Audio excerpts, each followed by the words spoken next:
Dnes mám pre vás tip na pekné miesto v Trnave, ktoré mnohí z vás možno ešte ani nepoznajú. Vítajte na Štrkoch, bývalej skládke stavebného odpadu.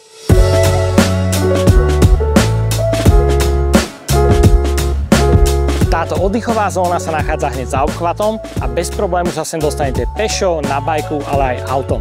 Aj toto je jeden z príkladov projektov, kde sme využili zabudnutý potenciál priestoru a vytvorili kúsok živej prírody v meste. Na Štrkoch môžete napríklad posedieť si v tieni stromov na lavičke, dozvedieť sa niečo zaujímavé o vodozádržných opatreniach v krajine, zlepšiť svoje gymnastické zručnosti, spraviť si piknik s kamošmi, nakrmiť rybičky.